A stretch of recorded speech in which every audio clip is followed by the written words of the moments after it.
PM Modi ji एक नई scheme लाए हैं डीमोनेटाइजेशन की अचानक से, जिसमें कि अब 500 और 1000 के नोट अब इलीगल हो जाएंगे। वो कहते हैं कि इससे करप्शन कम होगा, इससे ब्लैक मनी वापस आएगा और इससे जो नकली नोट बन रहे हैं पाकिस्तान से आ रहे हैं वो भी बंद हो जाएंगे। तो पहली बार सुनने में मुझे लगा वाह बहुत अच्छी चीज है, ये तो बहुत ही अच्छी स्कीम है। मैं भी इससे खुश था, बहुत सारे लोग खुश थे, क्योंकि जिन जिन लोगों के पास काला धन रखा है वो अगर अब बैंक में डिपॉजिट कराने जाएंगे तो बैंक वाले उनकी सैलरी से कंपेयर करके बता देंगे कि इन्होंने टैक्स की चोरी करी है, इनकी सैलरी इतनी है ही नहीं जितना पैसा ये डिपॉजिट करा रहे हैं। लेकिन इस बात पे ऑपोजिशन पार्टीज ने यह सवाल उठाया कि ज्यादातर पैसा तो अपना स्विस बैंक में रखा है, या फिर लोगों ने इसको गोल्ड में बना लिया, किसी और एसेट में बना लिया है।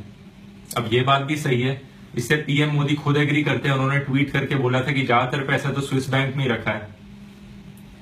इसके बावजूद भी मुझे लगा कि कहीं ना कहीं कुछ ब्लैक मनी तो वापस आएगा, चाहे वो 1-2% ही क्यों ना हो। लेकिन अब 3-4 दिन बाद जैसे जैसे स्कीम के बारे में और पता चलता है, वैसे वैसे और ये ज्यादा लग रहा है कि ये पूरी स्कीम सिर्फ एक चुनावी जुमला थी, इसकी इफेक्टिविटी बहुत ही कम है।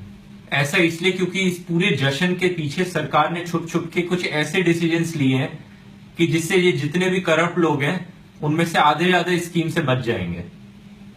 पहला डिसीजन ये है कि इन्होंने एक अमेंडमेंट किया है एंटी करप्शन एक्ट में।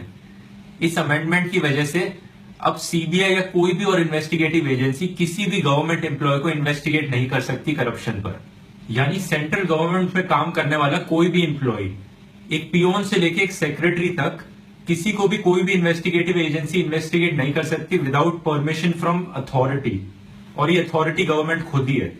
जितेंद्र सिंह कहते हैं हम ये इसलिए लाए हैं लॉ में अमेंडमेंट ताकि सारे ईमानदार ऑफिसर्स को प्रोटेक्ट किया जा सके। भाई साहब, ईमानदार ऑफिसर्स को प्रोटेक्शन की जरूरत नहीं होती है। किसे बेवकूफ समझ रहे हैं आप?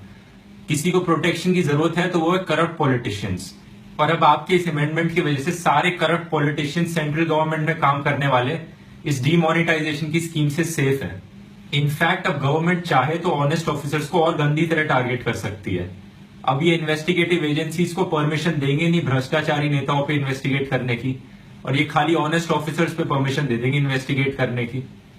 एक और चीज जो गवर्नमेंट ने बोली थी वो ये है कि अब जो मंदिर है, मंदिरों के डोनेशन बॉक्सेस में जो पैसा कलेक्ट होता है वो इस चीज से एग्जेम्प्ट है। उसमें उसकी कोई अपर लिमिट तक नहीं है। उसमें कितना भी पैसा कैश डिपॉजिट हो उस पर कोई इनकम टैक्स ऑफिसर आके इन्वेस्टिगेट नहीं कर सकता। इसका मतलब जितने भी ये रॉन्ग नंबर बाबाज है, रॉन्ग नंबर साधुज हैं, ये सब इस एक मंदिर को मनी लॉन्ड्रिंग का हब बना देंगे। तो दो सबसे बड़े करप्ट इंस्टीट्यूशंस, एक ये रिलीजन का धंधा करने वाले और ये गवर्नमेंट ऑफिसर्स जो ब्राइब मांगते हैं, दोनों को इनसे इस स्कीम से कोई फर्क नहीं पड़ने वाला है। तीसरी चीज जो उठी थी वो थी कि बीजेपी के कुछ लोगों को इस स्कीम के बारे में पहले से ही जानकारी मिल गई थी और उन्होंने अपने पैसे को पहले ही ठिकाने लगा लिया। इनफैक्ट खाली बीजेपी वालों को ही नहीं, बहुत सारे लोगों को इस स्कीम के बारे में पहले से ही पता था कि ऐसा होने वाला है, तो उन्होंने अपने पैसे को पहले ही फॉरेन में भेज दिया है, उसको गोल्ड में कन्वर्ट करा लिया, कुछ कर लिया। इस चीज के बहुत से प्रूफ मौजूद है। सबसे बड़ा प्रूफ ये अखबार ही है। एक ये गुजराती अखबार है जिसमें एक खबर आई थी कि 500 और 1000 के नोट बंद होने वाले हैं, तो आप इनको यूज करना बंद कर दीजिए। ये 1 अप्रैल 2016 में आई थी ये खबर। दूसरी सबसे बड़ी चौंका देने वाली खबर ये टाइम्स ऑफ इंडिया की है 8 अप्रैल की।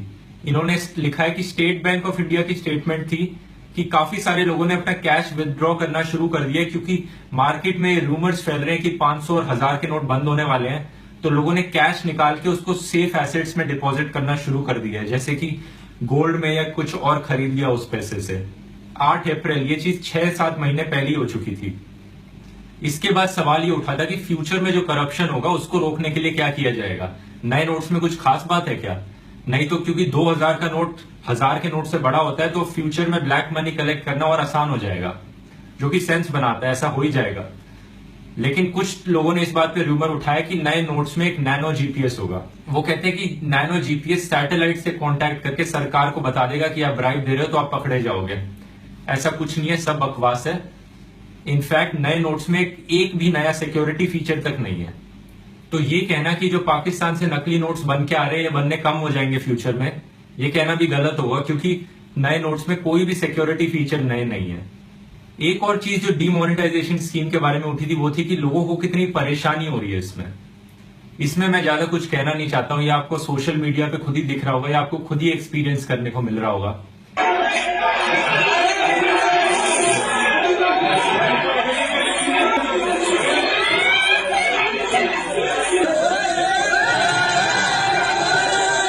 लेकिन जो बाकी सारे रीजंस मैंने बताए, उन रीजंस को देखते हुए इस पूरी डीमोनेटाइजेशन स्कीम के बारे में यह कहा जा सकता है कि एक कदम आगे की ओर देखा लेकिन 4 कदम पीछे चले।